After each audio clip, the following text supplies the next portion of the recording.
Okay, good morning. It is Monday and it is the 24th. Okay, so here I am back on my Peloton. Interesting weekend. It was my husband's birthday and it was our anniversary. Got married on his birthday. And he gave me a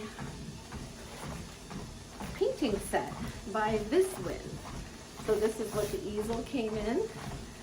And the easel is actually one of my favorite parts of the present, which is starting where you are, using what you have, doing what you can. So I have co-opted this easel into a tripod because it's essentially a tripod.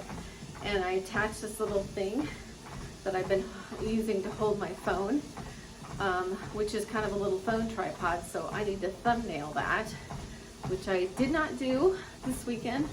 And I also, but I'm gonna try to learn that. I don't know whether I'm gonna try to learn that today or a link today. Anyway, so first shout out goes to a gentleman by the name of Michael Blackstone. And I first met him through BLE. In the end of the additional resources section during boot camp, it talks about the 3 a.m. syndrome. Very interesting to me for lots of reasons, and we can talk about that later. But I woke up at 3 a.m. and it's kind of about this ravenous overeating time that can happen. So I woke up at 3 a.m. I'm like, well, I'll do the 3 a.m. syndrome. And that's how I met him. You can find him on LinkedIn, the Total Personal Transformation Project. And he also has a YouTube channel, which I should be linking. So that's probably the first thing I'm gonna do or learn when I get home tonight is link his resources. So this 3 a.m. syndrome really, in essence, talks about internal family systems. And if you haven't heard of that, I hadn't, go look it up. And it's really about how we have kind of all these different maybe family members or personalities and learning to integrate them and work with them. And from that little workshop, I took his trauma workshop because I've always kind of been interested in early childhood trauma. And it was an amazing course. Learned a lot about myself, kind of helped coalesce a lot of what was going on in my life. And I really think it was kind of what started to coalesce all these different things that had been happening and just really got the ball rolling. So check out his channel. And Michael, thank you. Thank you for being a part of my life and keeping in touch with me. So how do an image on a wall and Michael Blackstone, what do they have to do with each other?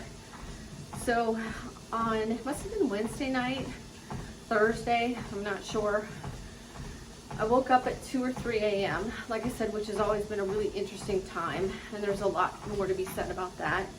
And I looked over and there's an image on the wall and it's like a square, perfect square. And it has two lines going down the center of it. So I've been spending a lot of time trying to learn about what happens to us at night. Where does our consciousness go and all that kind of stuff. And your brain's kind of in this really trippy zone. You're not awake, you're not asleep.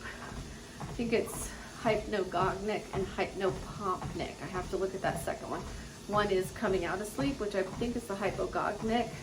One is going into sleep, but I might have those reversed. More on that later. And so the logical part of my brain is trying to figure out what that image is. And I quickly realize that it's the moonlight filtering through our balcony outside. But it's really high up on the wall.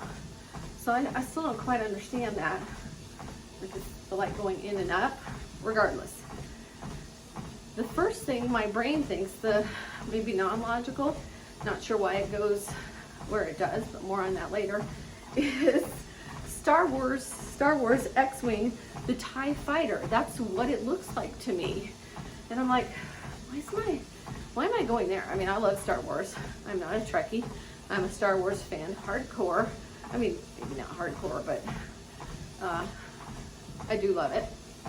We're watching the Andor series right now.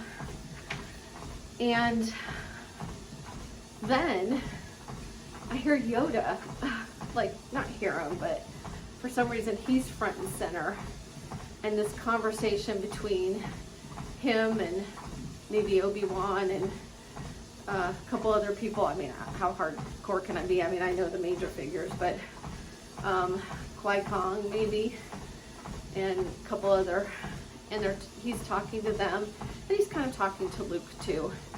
And basically he's talking about being present. And my mind is like weaving all these things together, and maybe that's really the wonderful thing about this time of the day and your brain and how it works through things. But because in doing this and thinking about where I'd like to be in 1 year, 5 years, where I am now, straddling these two worlds, I'm not really paying attention and paying homage to the people who are present in my life right now. I mean, that's all well and good, but all you really have is now in this moment, right?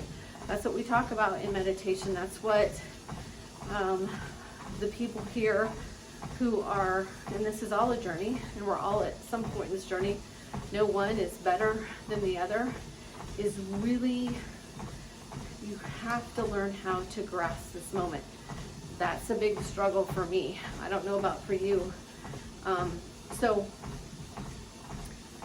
that's therein the shout out to Michael, is kind of starting on this process and me going, you need to recognize the people in the last year and around you that are working with you.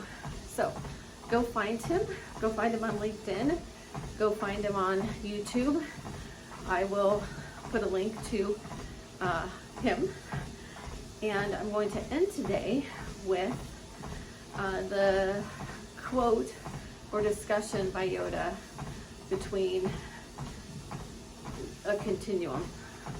And it's all his life has he looked, this one, a long time I have watched. All his life he has looked away to the future, to the horizon, never his mind on where he was.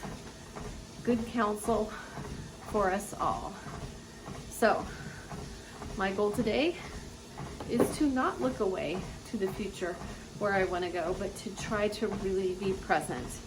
And we're going to end on that. I hope you have a blessed day. Dahanavad, and I will see you back here tomorrow.